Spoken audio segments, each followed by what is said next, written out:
are very exciting this morning. We are extremely pleased to have a great speaker today. This is Professor Raanani. He's from Israel, so as you can imagine, he's over there and he's going to give the rounds. There is, I think it's about 4 p.m. in Tel Aviv.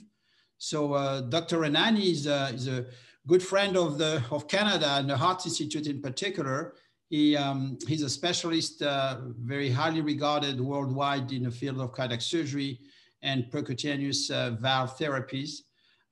So he graduated from the Sackler School of Medicine in Tel Aviv, and then he did a fellowship in cardiac surgery in Toronto with Dr. David.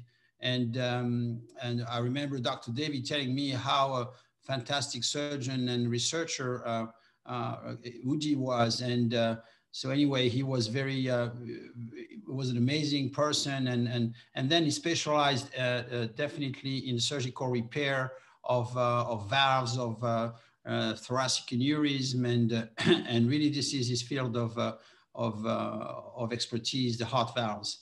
So he's of course now a professor. He went back to Israel after Toronto, although as I remember, he was offered major jobs in the States and even in Toronto. And he's now professor at the Sackler Faculty of Medicine. And he has published hundreds of papers. He's a very eminent member of several international society, like an association, American Association for Thoracic Surgery, a Society of Heart Disease. He's also the president of the Israel Heart Society. He's kind of the leading surgeon in Israel, which is an exceptional country for innovation and technology. As you know, there is in Israel, there is a more startup company per capita than anywhere in the world, and by far. And he's himself a member of many startup companies, and he also has an interest in his own company in terms of valvular technology. So he's a great person, a great surgeon, a great friend. So I'm very, very happy to have you, Ehud, and to give your talk on percutaneous and mitral valve technology. Thank you very much for attending.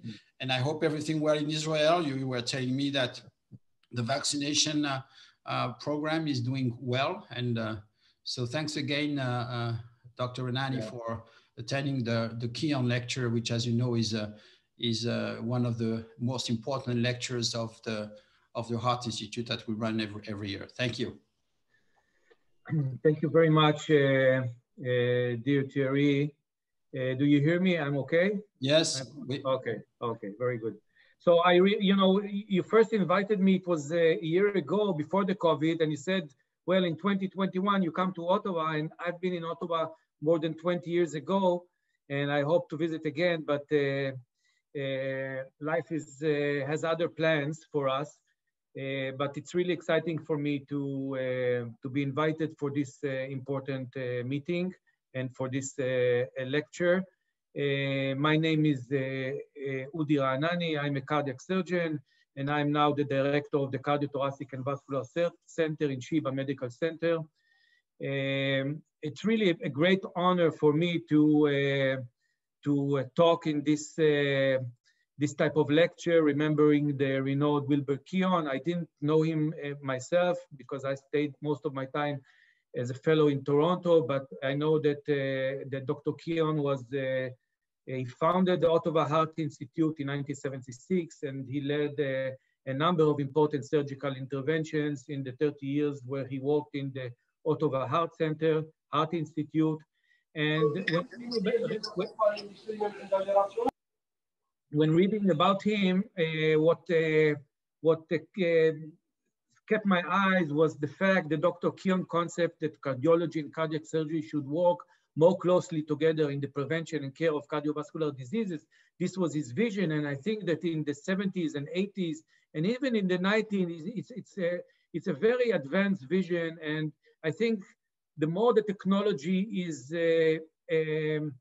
advancing, the more we see that his vision was right, and the way to go to treat cardiac patients is to work together. So thank you for the invitation. I work in a hospital. It's a medical center called Sheba Medical Center. All what you see in the picture, almost everything is part of the hospital. It's the largest hospital or medical center in the country, actually in the Middle East. You can see here, the heart center is right here. This is part of the whole campus of the hospital.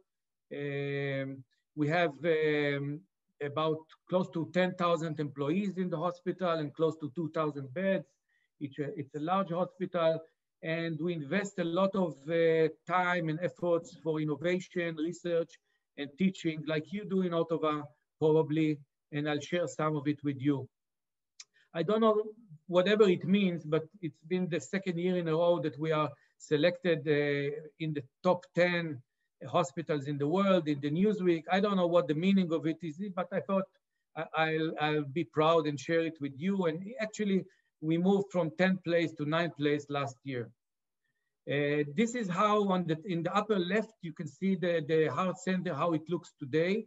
We just started the constructions of a new wing in the heart center, which you see here. The heart center, what we do, I think is a little bit less than what you do in Ottawa. We do about 1,500 open heart cases, including congenital cases. We do about 6,000 interventional cardiology procedures, including EP and pacemakers. So about 4,500 interventional cardiology and 15 EP and pacemakers. We have a vascular surgery department, thoracic surgery department in the heart center. We have the cardiac rehabilitation and the cardiac research. And we also have a hub for cardiac innovations. And this new wing here is going to be very exciting because so we're going to have several new facilities in this new wing, new center. First of all, it will be interventional imaging, like interventional CT and interventional MR. We're going to have a department for heart failure and assist devices. And we're going to have on the top floor, we are moving the stroke department from the main campus to the heart center because we believe that stroke is a cardiovascular disease and it should be treated as cardiovascular diseases in terms of acute treatment, but not only, also diagnosis, prevention, etc. So 2020 was a COVID year all over. This is a picture from our teams in one of the newspapers in Israel. It was a sad year, difficult year. We are optimistic for 2021, but I'm not sure we see the light in the end of the tunnel yet. The good news for us in Israel that the vaccination is going very fast, and the reason for that is that Israel is different medical system than Canada. We have 4 big HMOs that really have good control of the population, and those HMOs are able to do very quick vaccination to the entire population, and we have already probably half of the population vaccinated. Regarding the damage of the COVID so far, so I looked at the world meter, and it was nice for me to see that Israel and Canada, in terms of deaths per million population, we are very close to each other, somewhere in the middle, in the 50, with around 530 deaths per million population since the COVID started. Of course, Canada is larger than Israel with almost 4 times larger population. We are less than 10 million. But the number of deaths per million are very similar, and hopefully it's going to come down soon. So I will start with the talk, and I will speak a little bit about the lessons we learned from surgery about functional MR, about lessons we learned from surgery about the generative MR, about transcatheter technology for mitral regurgitation. And I created 2 algorithms for potential transcatheter treatment for FMR and for DMR. I have to apologize that really there is limited epidemiological good data and high quality evidence. And many of the things that I'm going to talk about, unfortunately, are the way I see things from my own experience and from my own way I see things in medicine. So you all know this classification. In this talk, I'm going to talk about type 1, which is a type of functional MR, and type 3B, which is ischemic MR, and a little bit about type 2, which is degenerative MR with prolapse of lead. Not going to talk about rheumatic and restricted leaflet motion. A little bit background, the significant MR is the most frequent heart valve disease with a prevalence of close to 4% in the adult population, and its prevalence increases with age, as you see in the bars here. For degenerative MR, the median age is 68 years, and for ischemic MR, the median age is 70 years. Recent epidemiological studies reported that secondary MR is more common than primary MR. It's 56% compared to 44% in non-surgical patients. The etiology of mitral regurgitation among surgical patients in the Western country is about 60% of the patients who are more than 60% are surgical patients are degenerative MR, and around 20, and the numbers are probably getting less, are ischemic MR. So the patients who have mitral regurgitation are usually young. The mean age is 60 years, and they're usually low-risk patients. Most of them are, 82% are low risk, and most of the patients, as I said before, coming for surgery have degenerative mitral regurgitation. We all know that ischemic MR impacts survival, and the chances for you to live if you have mitral regurgitation after myocardial infarction is much worse than the chances without MR. And we also know that the severity of MR also affects the chance of survival after a myocardial infarction. And unfortunately, the treatment is not very easy. So we like to classify the functional MR or the ischemic MR to symmetric and unsymmetric. And on the left-hand side, you can see a symmetrical tethering of the mitral valve, symmetrical displacement. In B, you can see a asymmetrical. And in C, you can see a symmetrical functional, like in chronic AF or in dilated cardiomyopathy, where if you put an annuloplasty, it will reverse the mitral regurgitation. So this is how symmetric displacement of the papillary muscle looks like. And you see that the posterior leaflet is symmetrically pulled towards the apex. And in those cases, many of them can benefit from restrictive annuloplasty. This is an example of an asymmetric displacement of the papillary muscle. And in this case, probably a ring only will not do a good job. And also what's important, we know today, is the degree of the apical tether. So in all patients with ischemic mitral regurgitation, there is some degree of apical tether, and there is tenting area to this tether and tenting length. And we know that more than 1 centimeter tethering is probably a bad predictor for mitral annuloplasty. So in cases where we have an asymmetric, or there is a tethering which is more than 1 centimeter and the tenting area is high, we know today that we need to do something more than not only put a restrictive annuloplasty. So there are few procedures that can be done. We can do papillary muscle relocation and a ring, like you see in this slide here. We can do also leaflet augmentation with pericardial patch, usually the posterior leaflet, sometimes also the anterior leaflet. But we have to overcome the gap that is created by the asymmetric and the significant tethering. Another thing which we realized in the past probably 10 years or so is that doing an MVR with preservation of the subvalvular apparatus in patients with functional MR is probably not a bad thing. And this is an example of how you can do mitral valve replacement with preserving the mitral apparatus. I think that we have more and more evidence that probably in some of the patients, and I would say many patients, can benefit from this opposed to restrictive annuloplasty. And this was shown in several papers about 10 years ago from Montreal, as you know, and from the Mayo Clinic.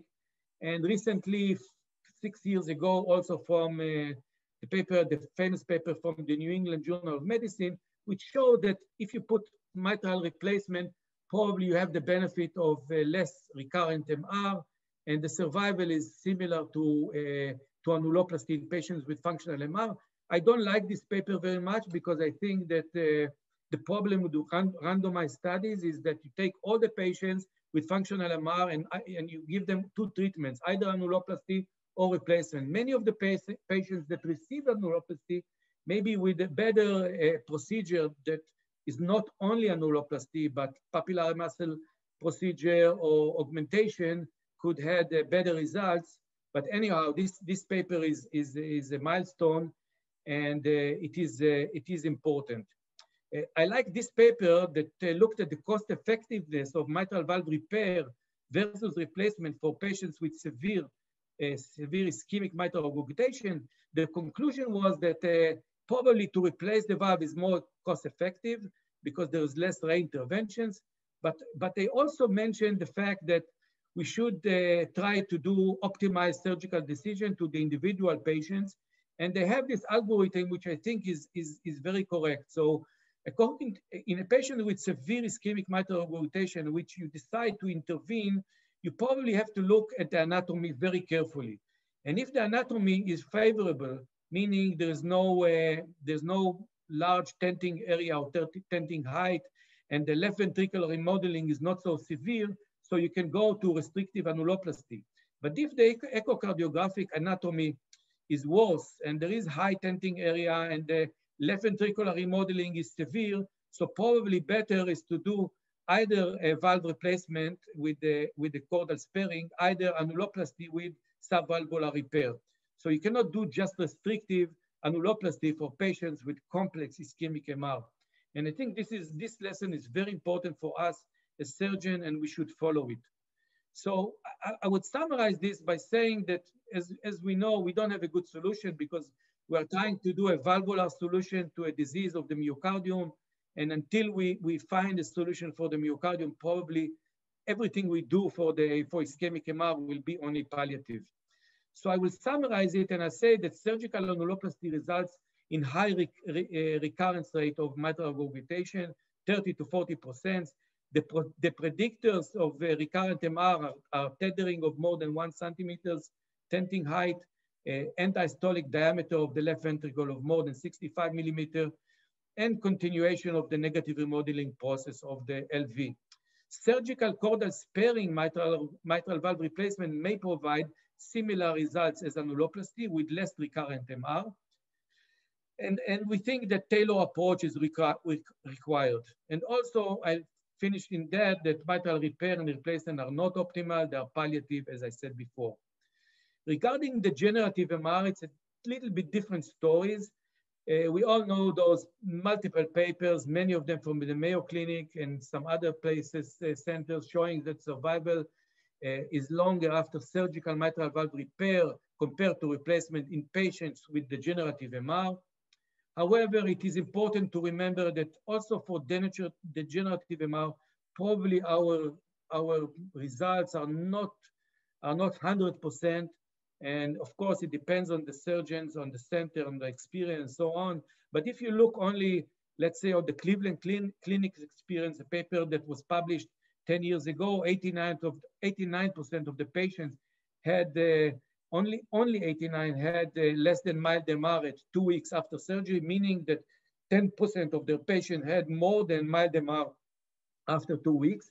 And also, if you look at the results of the Everest 2 studies, the arm of surgery, only 76% of the patients with the degenerative MR had less than mild MR in 1 year. So also in degenerative MR, the results are not perfect. And there are many reasons for that. The first reason is that we are talking about a disease that has a wide spectrum of pathologies. You know this slide on the left-hand side, you have the fibroelastic deficiency, then you have advanced fibroelastic disease and Form-Fust, and on the right-hand side, the Barlow disease. And we should not treat each one of them in surgery the same. We should tailor the surgery to the disease. So we know that always with degenerative, we need ring annuloplasty, mainly because all those patients have dilated annulus when they come to surgery, but also we want to avoid further dilatation in the future. And we know that in patients with degenerative disease, we need some kind of leaflet procedure, either a tissue resection, either a chordal replacement, PTFE chordal replacement. And in the brackets here, you see that it is needed, in my mind, only in 80%, and I'll show you why. Not all patients with degenerative disease need leaflet procedure. So in the past, we used to believe that patients with anterior leaflet prolapse or flail have less favorable long-term outcomes. I think this is less common today. We also published this recently. We compared the anterior leaflet to posterior leaflet and to bileaflet, and following the patient for 10, 11, 12 years, we didn't see difference in recurrent MR if we did treat anterior leaflet with artificial cords. So I think this is a good advancement in the field of surgical treatment for degenerative disease. The other thing is that I want to discuss with you is another paper, another study that we are doing, and we have now another paper coming in the Journal of Thoracic and Cardiovascular about the same group of patients. We do a simple repair approach for mitral regurgitation in Barlow disease. We do a ring only. This animation here shows you a little bit the concept behind it. And the concept is that by ring only, what you do, you really bring the leaflets back to the ventricle. And I'll show you some slide of some cases. So the Barlow disease is about up to 30% of patients who undergo mitral valve repair for degenerative disease. And the definition, according to Carpentier at least, is bileaflet or multi-segment prolapse, billowing valve, excessive thickened leaflets of more than 3 millimeters in thickness, and severe annular dilatation. You have to have all those to say this patient is a Barlow patient. And it is considered that repair in patients with Barlow disease or bileaflet prolapse is considered more challenging, and previous reports demonstrated higher failure rates compared to posterior leaflet pathology only. We looked at our results with the ring only, and I'll show you some of it. So from 2004, the last time we looked at it until 2019, we had close to 1,200 patients who underwent mitral valve repair for degenerative disease. We excluded patients with fibroelastic deficiency, SBE, patients who had concomitant procedures, except tricuspid and maze, which were included, and flail leaflets. And we had 200 patients with bileaflet prolapse, and 80 of them underwent ring-only repair. This is an example of a young patient, 43-year-old male with severe MR. As you can see, he has Barlow disease, thickened leaflets, very large annulus, bileaflet prolapse, multi-segment prolapse. And what we do in a case like this, we do a ring only. This is the way the mitral regurgitation looks. And this is a very important slide because if you want to do a ring only, you have to make sure that the jet is the central jet, not more than 35 degrees in angle from the mitral plane. So if you have a jet which is very eccentric anteriorly or posteriorly, so you probably need to do some leaflet procedure as well. But if the jet is centrally or not more than 45 degrees, you can do a ring only. So out of those 80 patients, the mean age was 53. Many of them, about half were males and females, and the good ejection fraction, actually borderline ejection fraction, 59%. And not very enlarged ventricles. The surgical techniques was, as I said, ring only, but some of them also underwent maze and tricuspid repair and minimally invasive approaches. And this is the way it looks after only a ring implantation, a posterior a COSGO of 32 millimeters in this patient. And as you can see that the result is perfect. There's no MR at all. And a second, I don't see the slide here now. There is no MR at all. And there is very long line of coaptation. There is no SAM. And when we looked at all those patients, the mean coaptation length was 1.2 centimeters. All of them had no or mild residual MR in all those 80 patients. The intraoperative transient SAM was noted in few patients, but was abolished very easily with preload and afterload. We have a follow-up on all those patients with a mean follow-up of 60 months up to 180 months. And we also follow them by echo. The mean peak gradient was 5, and the mean gradient was 1.2. So even though you don't do a resection in those patients, you don't end up with significant transmitral gradients. And this is the freedom from moderate or severe mitral regurgitation at up to 15 years, with almost 95% had no or mild mitral regurgitation follow-up. So I think this is an important message. I know that probably you've done those procedures by yourself, but I think this is the first study we are going to publish now that shows also a very good long-term result with this type of simple procedure. I think that when talking about surgical procedure for degenerative MR, like in ischemic MR, we realize more and more that we need a good and long coaptation line. We see it from many clinical reports that if the coaptation line is long, the long-term results are much better. And this is also covered by computer model studies that show very clearly that if you have a longer coaptation line, the stress and strain on the cords that remain after surgery is much less, and the chances of having recurrent prolapse or recurrent flail after repair are much smaller. It makes sense, and we should achieve a very long coaptation line after the repair. Regarding minimally invasive, I know that you have a large program of minimally invasive and robotic program. In Israel, we do not do robotic mitral repair, but we do minimally invasive, and we use the 3D camera, which really made the big difference for us. And we actually even published this paper showing that the results with the 3D camera were better than the previous experience we had with the 2D camera, and really it helps to do a very perfect repair. And I realized also that the results with robotic mitral surgery are very good, and I think that we can combine both of them and say that the use of robotic and minimally invasive is a very safe procedure today, very routine procedure today, and it reduces the surgical complexity of the robot, it shortens the operation, and the results are very good. And this will always compete with transcatheter operations.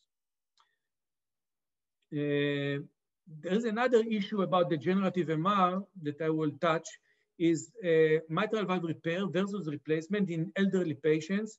And this is a systematic review and meta-analysis.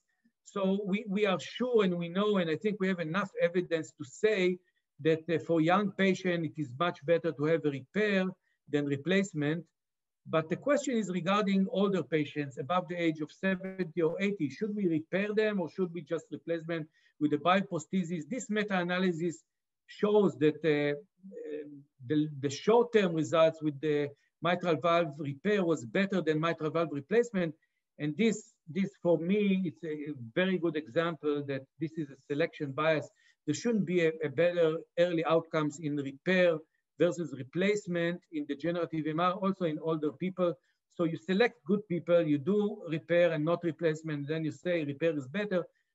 I question that, and I think that this is the same paper showing that the long-term results are also better with repair compared to replacement. But again, there must be a big selection bias here. And I think this question is still open to be proven.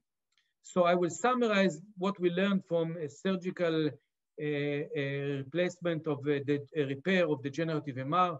So the repair provides excellent long-term clinical outcomes, and minimally invasive approaches achieve similar outcomes, probably if you choose the patient properly. Degenerative MR has a wide spectrum of pathology and requires tailored approach. Durable repair requires ring and leaflet procedures in most of the patients. Some patients, less probably than 25%, may benefit from ring only, and those are the patients I discussed before with bileaflet or Barlow disease.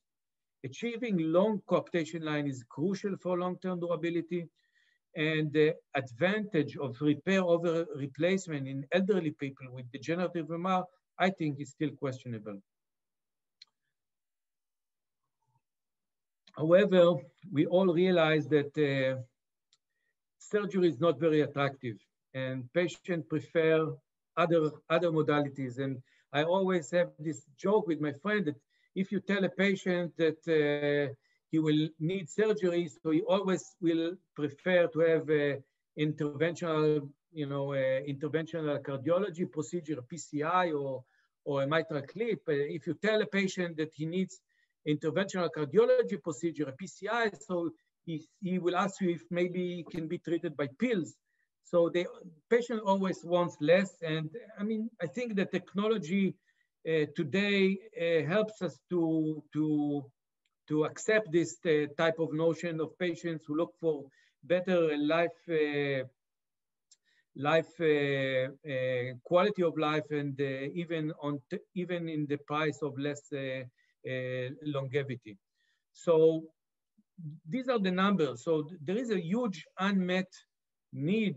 I would say it's a medical need, but it's also a commercial need. And in the prevalence in the US is about 4 million patients with mitral regurgitation. About 1.7 million of them are believed to be eligible for treatment for mitral regurgitation, have moderate to severe or severe mitral regurgitation, and only 30,000 are treated annually with surgery. And there are many reasons for that. Some of them are asymptomatic patients and are not referred for surgery. Some of them are symptomatic, but they are not diagnosed. And some patients also refuse surgery. And this is the fact. And for this fact, you probably saw many times this type of slides of how many transcatheter mitral valve repair and replacement devices are in all stages of research and development. And this is just a partial list. But I don't know if fortunately or unfortunately, many of those technologies that you see here in the slides are not relevant anymore because they failed. And the challenge of transcatheter mitral valve repair or replacement is much more significant than the challenge of TAVR for many reasons. And we still do not have the optimal solutions for all types of mitral diseases by a transcatheter. So I will go briefly on the technologies that are still relevant and are either commercial, either in human studies. So if we talk about direct annuloplasty, the Cardioband, which was acquired by Edwards from Valtech, it's an Israeli company. So they use, the nice thing about it, it's an open ring, looks like a Cosgrove ring, a surgical ring, and it's a sequential anchoring. It's hook after hook, and this is why it's very difficult to do it. They have the largest clinical experience so far with transcatheter mitral rings, but the results in the mitral position are not very good. And actually, Edwards moved the focus of this technology more to the tricuspid, where the pressures are less and the challenge of annuloplasty is less difficult. They may do some cases on the mitral position, but very few. And it's more and more becoming a procedure for tricuspid transcatheter annuloplasty. The second technology is Millipede, purchased by Boston Scientific. And what they do is they anchor this structure, as you see on the left-hand side. And after they anchor it, they have an option to do adjustment of the diameter of this ring according to the echo. And this has also very limited experience. They've done, I think, less than 10 clinical cases, and it still has to be proven whether it is effective and safe. But again, it is there, and there are some human trials on the Millipede. The third direct annuloplasty company is a man of a company called Valker. It's an Israeli company. What they do, what you can see on the left upper picture here, is they first, because the challenge in annuloplasty is to put a small ring on a large annulus on a beating heart. So how can you do it? So the Cardioband, they do it sequentially by the hooks, and the Millipede do it by first anchoring and then they adjust the size. What the Valkyrie is doing, they first hook the ring on the posterior ring of the mitral valve. It's a closed ring, by the way. And then they do translation, anterior translation of the whole mitral valve apparatus and hook the anterior part of the ring. And it's a closed ring, which is nice for patients probably with functional MR. We think that probably a closed ring is better. That's the way the ring comes out. It's a nitinol-based ring, comes out of the delivery system and closed. It has a memory to be closed like a D shape. And once it is in the left atrium and opposed to the annulus, this is the way the hooks are coming out and are engaging to the posterior and the anterior annulus. Actually, this company has done a first-in-human transseptal study recently in Canada, in Toronto, in Sunnybrook, just a month ago. So there is also the indirect annuloplasty. There are not good results there. This is the most popular one, the carilion, which is basically a nitinol wire with a distal anchor, which sits in the great cardiac vein, and a proximal anchor, which is in the coronary sinus. They've done dozens of implants already, but the efficacy of this procedure, as you can see from the anatomical picture, the efficacy is limited. And we know from surgery that if you want to have an effective ring, you really need to go from at least, if not a completely ring, then at least from trigone to trigone. The edge-to-edge, you know better than me. So on the left-hand side is the mitral clip. On the right-hand side is the Pascal, which is now in the pivotal trial in the US. It is already commercial in Europe and in Israel. Both of them want to achieve the same edge-to-edge Alfieri procedure with a double orifice mitral valve. And you all know the advantages and the disadvantages of this procedure. Another technology that we've used in Israel, in Europe, is the Neochord technology. We've done a couple of dozens cases of transapical implantation of cords. You can see in the animation the way it looks. So you grab actually the free margin of the mitral leaflet, the prolapsing or the flail part, and you pass through it the artificial cord, and you can do it sequentially. And sometimes we did 2 or 3 cords in one patient. The results of this procedure, this is a part of the European experience, and the results is mainly related to the complexity of the pathology. So for patients, as you can see in this slide, the upper part, the red graph shows the results, which is 100% success in 1 year in patients with only posterior leaflet prolapse or flail. But then if there is more than one segment and the annulus is dilated, they call it type B and type C type of mitral regurgitation, then the results are not as good. And mainly for the reason that they did not do rings for those patients. And it's very challenging to do a good degenerative repair without using a ring. And another technology which is similar, it's HARPOON, was acquired by Edwards, and they are now starting a pivotal trial in transapical procedures in the US. This is similar to the Neochord, but what they do, they don't go to the free edge. They really go to almost the body of the mitral leaflet, but otherwise it is very similar through the apex. They go to the body of the mitral valve and pass the cord, and they could do it again sequentially, 2 or more cords in each patient. We are engaged in a couple of projects which are related to a combination, hybrid combination of treatment, because as I said before, to repair degenerative mitral regurgitation and also ischemic, sometimes you need more than a mitral clip or more than a ring. And we are trying to combine, and this is a paper that came recently with few cases that we have done with other groups in Europe, a combination of mitral annuloplasty. Our case was used the Valkyr amend transapically, and then through the same hole, we did chordal implantation on the same patient. And the results before the operation, these patients, of course, had a severe MR. It's a high-risk patient for surgery. And you can see on the right-hand side, the post-operative results was very good with mild residual MR, which we did not get with the ring only. And actually, this same result was the experience of Valkyr in Sunnybrook a month ago. They put the ring, the procedure was successful, but there was still significant MR. But at that point, the patient was already clippable, and they added 2 clips, and the result was much better. So the combination of a ring and a leaflet repair is probably a way to go if you want to repair many patients with a catheter. Regarding transcatheter mitral valve replacement, it's another story. This slide here shows the different mechanism of anchoring, because the anchoring is very challenging in those situations, and you can see that there are different anchoring mechanisms. The tendine in the upper left side, it's an apical tether, keeps the valve in place. The tiara of Neovasc is actually native leaflet engagement.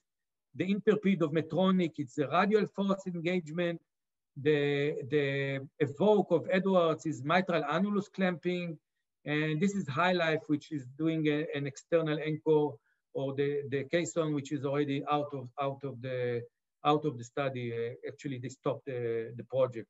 So there are different mechanisms of anchoring, and it's important to understand, because it's not intuitive to anchor a device. It's not like the TAVR, where you can put radial forces and to push the native aortic valve to the walls of the aorta and engage your device. Here, you really cannot use radial forces. The interpede is using some radial forces, and for this reason, they use 2 frames, which makes it very difficult to apply in a Trans-Septal approach. So the challenges of the TMVR, there are many challenges, but most of them are related to the fact that the mitral valve structure is very big, is complex in shape, is not small and round like the aortic valve. It is not inside the cylinder, which is aorta, but it is inside the muscle, which is the left ventricular muscle. And we have a wide spectrum of pathologies as well. So if you try to fit a device to a mitral valve, so it will fit to one valve, but it will not fit to a different pathology.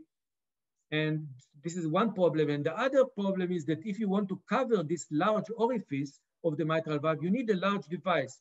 And if you have a large device, when you crimp this device, you end up with a large capsule that is impossible to go transseptally and to reach the mitral plane to deploy it. So the challenge is the size of the mitral valve, the wide spectrum of pathologies, and if you use a large device, of course, the chances of having an LVOT obstruction is much larger, and most of the devices have significant exclusions beforehand because of anticipation of LVOT obstruction, because of the size of the device and the anatomy of the patient. And those are monitored with preoperative CT scans and echocardiogram, and many of the patients are dropped because of a prediction of LVOT obstruction post-implantation. So what are the devices which are still in human trials? So the tendine and the interpede valves are the most, they have the most largest clinical experience so far, and both of them are in pivotal phase. I know that your center is part of the pivotal of the tendine, a transapical device, and also Medtronic has the Apollo pivotal trial, which is running in the US. So these are the 3 most, with the most experienced devices so far. On the left-hand side, you can see the Tiara, which is still in type of a multi-center study transapically.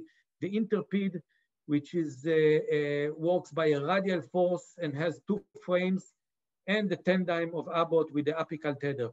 All those 3, the problem of all those 3, that they cannot, or very, very difficult, almost impossible to translate them from transapical to transseptal, each one for a different reason. The interpede is a very large device. It has 2 frames.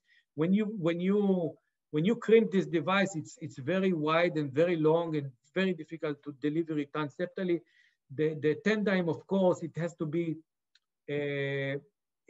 secure to the apex of the left ventricle, which is very difficult to do transseptally, of course.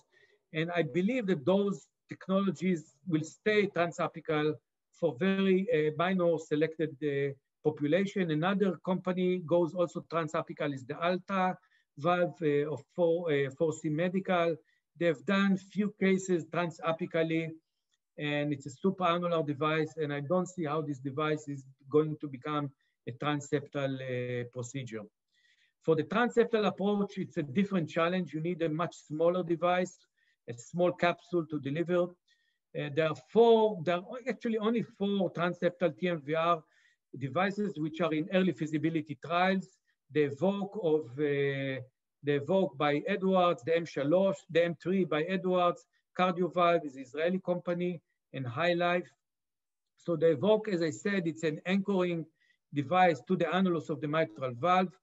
They've done several dozens of patients in early feasibility. The results are equivocal, not great, but they did prove, feasibility. And actually, according to those results, Edward decided to move the project to a tricuspid position, and they're probably planning to do a pivotal trial on a tricuspid position soon in the coming year. The other technology by Edwards is Sapien M3, which is basically a Sapien S3 valve, which is covered with a very nice clot, and there is a dock delivery, which is also delivered transseptally. And once you deliver the dock, then you deliver inside the dock, you deliver the Sapien M3 valve, and you anchor it in place. This is the way it looks in fluoro. You can see the Sapien valve, and the Sapien valve is held in place by the docking. And they also have a nice clinical experience. They've done 35 cases in an early feasibility trial with 88% success, technical success. And those who succeeded, they had reasonable results of freedom from MR. But some of the patients had a residual mitral regurgitation, especially in the commissural areas. This is another company, and I think it's the last one I'm talking about, except my technology, so I'm going to present to you as well. So this is a High Life, which is very similar to the MDoc. They also have an anchoring docking, but they go through the aorta, and they capture the device, which comes transseptally. They have 10, 15 cases done so far in 3 continents, and the recruitment is very slow. Also, Abbott acquired Cephea. They've done 3 patients with reasonable good results, but they did not start early feasibility trial yet because they decided to go back to the development phase and to change some parameters of the valve. So the field in the transcatheter mitral valve replacement is not so crowded, actually, if you want to go transseptally. And we developed another solution. Our company, which it's a spin out of Sheba Medical Center, but it's a private company today, is called InnoValve. And our solution is centrally wrapping the native mitral tissue around the device. So we do not try to fit to the mitral valve anatomy, but we fit the native mitral anatomy to the device. The device has 4 steps. On the upper left hand side, you see the capsule is brought transseptally to the mitral plane, and it is perpendicular to the mitral annulus. Second step, on the right hand side, we open the arms, the special arms, which are opened and are placed between the chorda tendineae of the anterior and posterior leaflets. The third step on the left-hand side is rotation on the arm, and by the rotation, we wrap the native mitral tissue around the device, and only once the native mitral tissue is wrapped around the device, we deploy our device, as you can see on the right-hand side and the lower right-hand side. I'll show you a short animation explaining the procedure. So again, it's a Transseptal approach. Bring the capsule to the plane of the mitral valve, easily seen in the TE, opening the arms between the cords of the mitral valve, rotation, and once you're rotated, you deploy the valve. As you can appreciate from the it's only an animation. I'll show some echo, but basically you see that you can get a valve which is smaller than the real structure of the mitral valve because you engage to the native mitral tissue. There is a very good stress distribution of 360 degrees. And this valve here is designed to have a diameter, internal diameter of 27 millimeter internal diameter, which corresponds to a 29 millimeter Hancock 2 valve. So what are the potential technologies for Transseptal technologies for functional MR? So if you want to repair, you probably need to do a mitral clip, and in many times to add a ring, either a complete ring like the Valkyr Amend, or to add a partial ring like the Cardioband. Or you can use a replacement similar to the technologies I showed you before. So these are the options. You can do a repair, a hybrid repair, or a replacement for patients with functional MR. And I try to draw this algorithm. If you take all the patients with functional MR that are referred to transcatheter procedures and not to surgery, so I have this algorithm built up just to give an idea of what we are talking about. So I think that if the patient is younger than 65 years, which is 40% of the patients with functional MR who need intervention, so then I would see what is the anatomy of the mitral valve of the ventricle. If the tether is less than 1 centimeter, and the end-diastolic diameter of the ventricle is not huge, not more than 65 millimeters, and the annulus is large, I would go to a transmitral valve repair, like a ring with a clip or a ring with a leaflet procedure. And if there is a large tether and a large remodeling of the left ventricle, even though it's a functional MR, I think that those patients will eventually end up with a transcatheter mitral valve replacement technology. If the patients are older, so again, the threshold to put a valve, a transcatheter valve, will be higher. And I think more patients in the age of more than 65 years with severe functional MR will receive a replacement because it's going to be easier than the hybrid repairs. But if the option for a repair, the anatomic situation is favorable, so some of them will have a repair. So if you look at the total number of patients with FMR going to going to transcatheter approaches, so I think that 70% will end up with replacement, and only 30% will have repairs, and most of them will have hybrid repairs of leaflet and annuloplasty. Regarding patients with degenerative MR, so the technologies are similar, but for the degenerative MR, we have more possibilities for repair using chordal implantation, either with the Neochord or the HARPOON.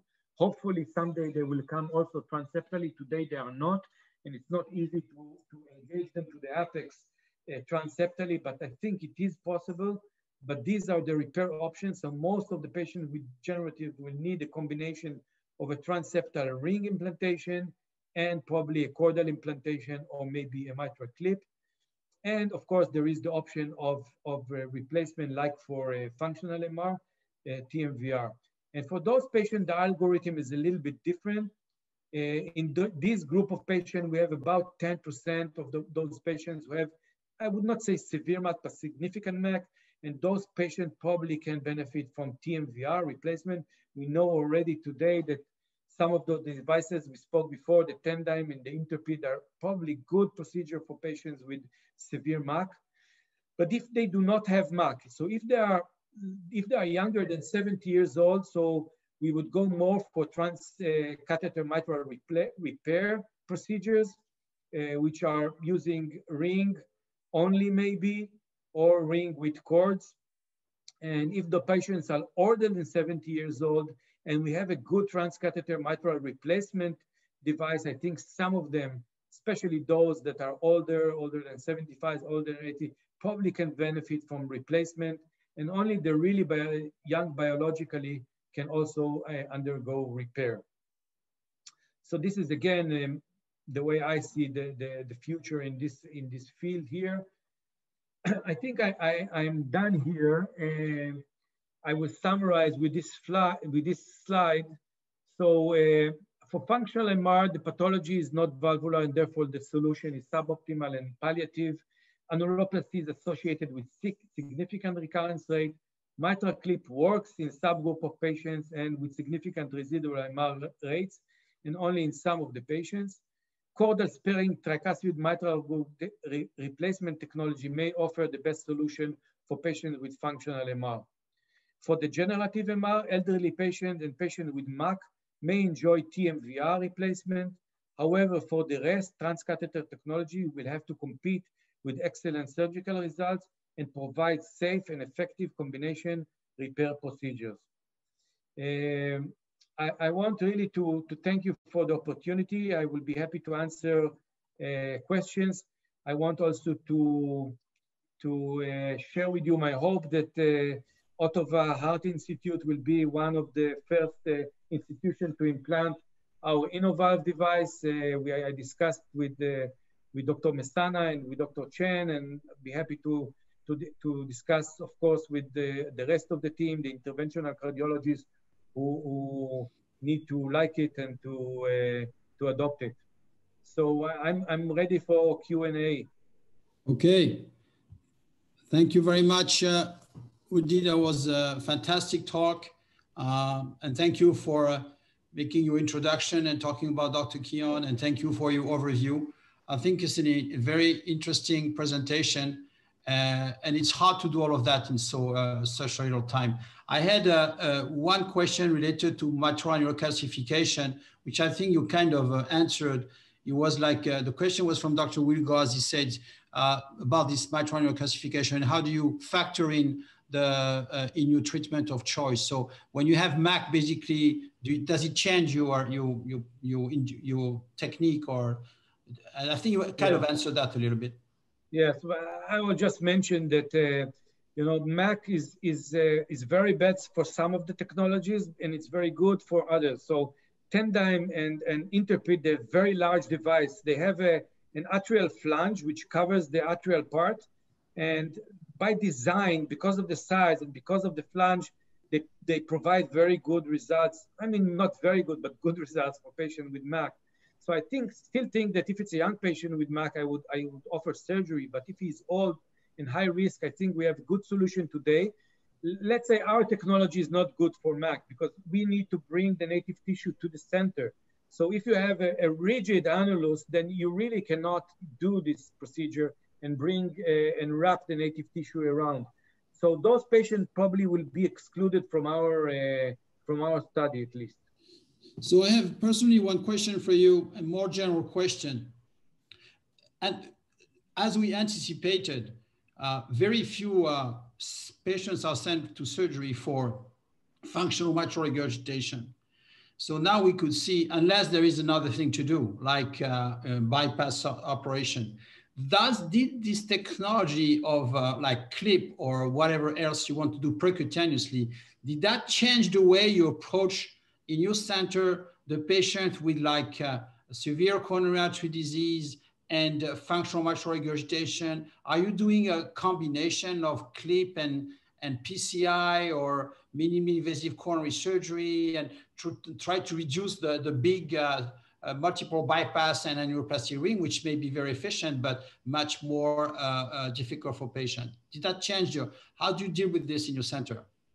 Yeah, I think that, you know, unavoidably this has been changed. And I mean, I was trying to see the numbers in the recent 2 years in our surgical practice, and very few number of patients underwent surgery for functional MR, and especially for ischemic MR. So we do have functional MR, let's say, post patients with chronic atrial fibrillation with dilated annulus. So we do surgery a lot for them. And this is a big population, apparently. But for patients with ischemic MR, I mean, we don't see them anymore almost at all. And it's probably because of the possible combination of PCI and clip for now. And one question about your I don't know. I cannot tell you if we are doing correctly because we don't have, you know, good long-term results on those patients. I don't know many papers following those patients with ischemic MR, with PCI and with mitral procedure. I hope we are doing good, but. And maybe Vince can comment to what happens in our center better. But just one more question about your device. So it's a very, very smart way to do this. It looks very fast to do. It looks like it's it's transseptal and you deploy very quickly. My question to you is, can you put a valve in that small orifice left 27 in case it deteriorates further? I mean, so as I said, you know, the reason we picked a 27 is that I said I want to put a valve which corresponds to a surgical valve with the internal diameter. So we took the Hancock 2 29, number 29. And the Hancock 2 number 29 has an internal diameter of 27 millimeters. So today, if you need to do a valve in a patient who underwent 10 years ago, you can do in a 29. Yeah. So I think we will be able to do, yes. It's very smart. So Vince, do you have any comment on this combination of PCI? Do we see at the Heart Institute less indication for functional correction, even with bypass association? That's an interesting comment. I actually am looking to throw my hat in the ring in the next Oracle submission, actually for a trial related specifically to that question. There is ischemic MR in coronary disease that we still treat surgically. I would say that every month there's a few patients that kind of make it through. I hear you. It's basically the coronary indication. Like if say there's a really difficult coronary disease to treat percutaneously, we have excellent interventional cardiologists that can manage a lot.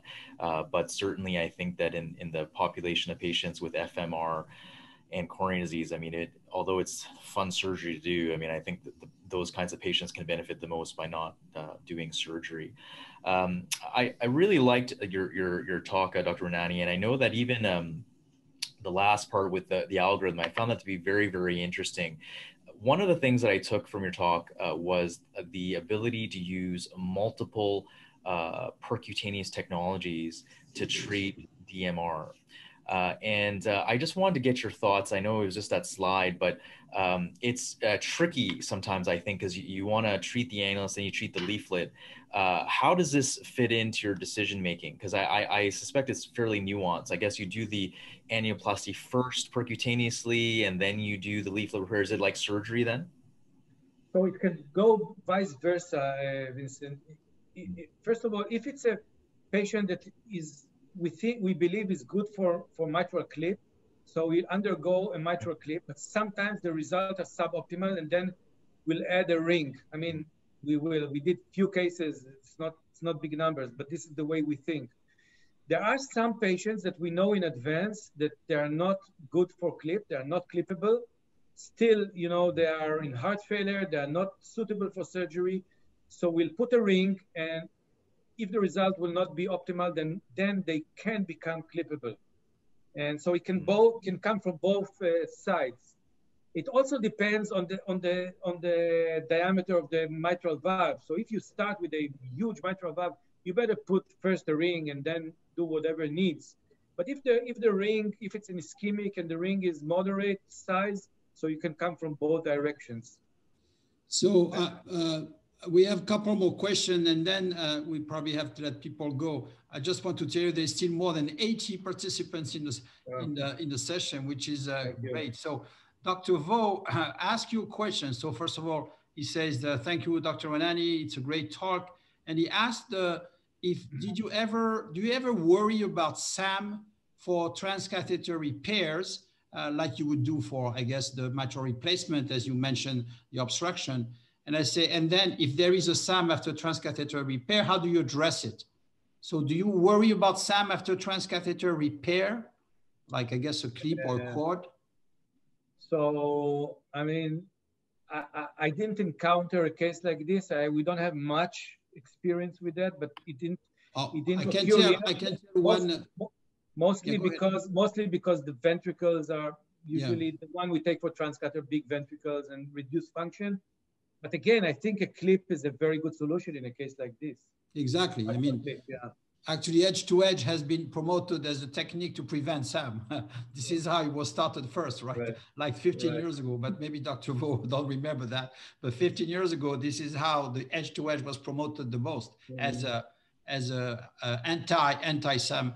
There is Dr. Aratasi, who is one of our surgeons as well. He's very good for TAVI, and he has experience also in mitral valve. So he says, great talk, Dr. Raanani. That will be the last question. So how much time does it take for the valve to deploy when it's hooked. I think he's talking about your device, and any prolonged inflow obstruction, and any concern for papillary muscle avulsion of cord tearing. I think he's eager to see this device in Ottawa, I can tell you right away. Yeah, so it's a great question. I didn't have enough time to really explain the whole procedure, but basically, first of all, the rotation is less than you anticipate it must be. So we believed in the beginning when we did the animal trials, we need to do at least 180 or 145 degrees, but you get a huge effect by only rotating 45 to 70 degrees. And if you're rotating only 45, 70 degrees, you end up with a very good wrap and not significant effect on the papillary muscle or cord. So the cord becomes a little bit more tethered, but it's not significant. So you don't have cases like avulsion of the papillary muscle, things like that. And regarding the inflow obstruction, this is of course a very important question. So basically the way it's meant to go is very quick, because what you do is, first of all, you take the arms out. Once the arms are out, the native mitral valve still continues to move. Then you start rotate. You can rotate and derotate. If you're not happy with the rotation, you can derotate. This is very easy. But most of the time you do the rotation and you see the leaflets, the mitral leaflets, the natives, they stop moving. You see it very nicely in the TEE. The moment they stop moving, you deploy the valve. And this is very quick. This is actually, you rotate 1, 2, 3, 4, leaflets stop moving. You're happy with the position, you deploy the valve. You're not happy, you derotate.